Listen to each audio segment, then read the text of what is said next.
What is up, everybody? It is Flashwing. Welcome to another edition of Motovlog Monday.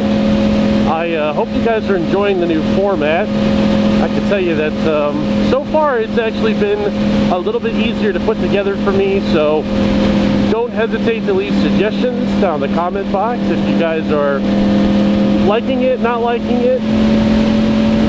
Today we're going to be talking a little bit about group riding and maybe some group riding safety. So roll that intro.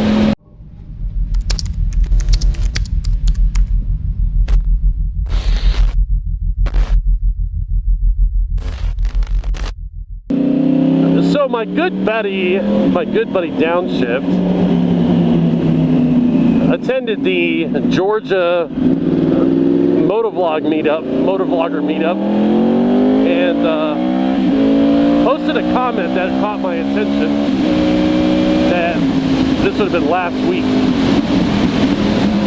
And I'm gonna be paraphrasing, but essentially the comment was, had a blast, but unfortunately he's not going to be attending the ride portion of these meetups going forward because of safety concerns for him and his friends. And he basically talked a little bit about some of the details of that. And of course the picture of the meet is, I mean, there's a ton of people, just an absolute ton of people. It looks like it was a lot of fun. Meetups of that size, I have no doubt, are a once-in-a-lifetime experience, and you know, there's a part of me that would love to go, even though I'm a small channel.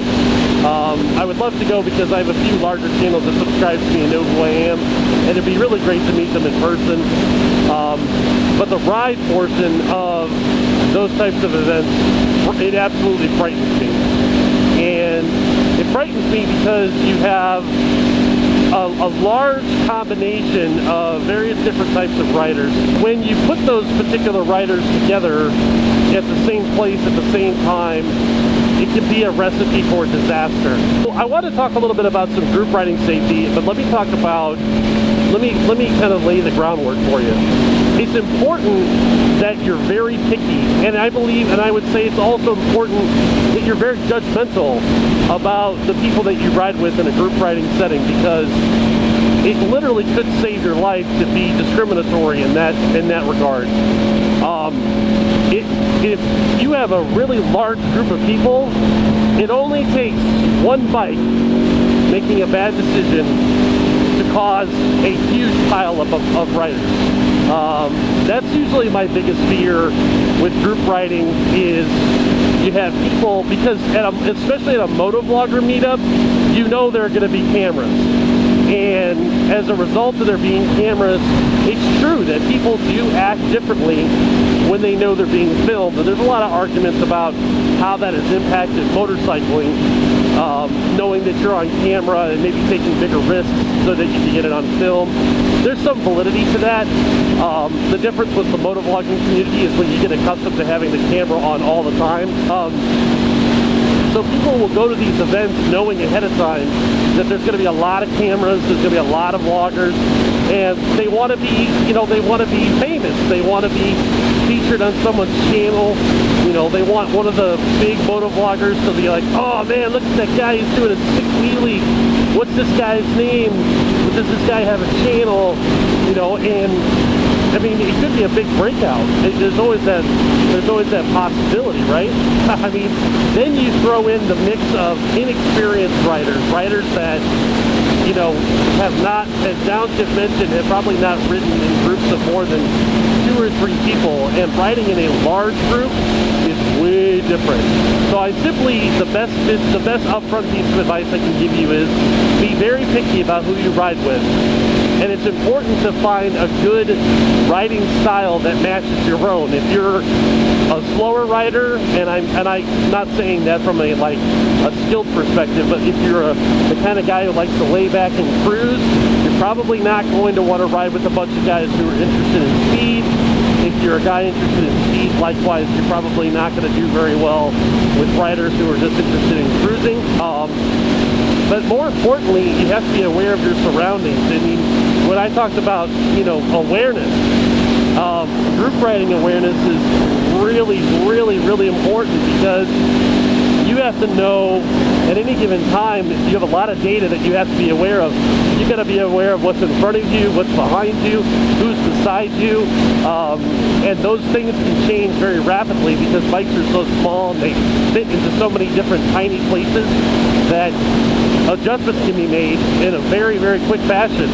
You know, you could ride free breast in one lane if you're a really, really good rider and you trust the people that you're with, but a tiny change could result in someone swerving into someone else. So you have to understand the differences between a single file formation, a staggered formation, and it also depends on how organized and large your group is. Some of the groups I've ridden out here, that I've ridden with out here in Arizona, will have rider captains. Those are the guys who are in charge of actually leading the rides.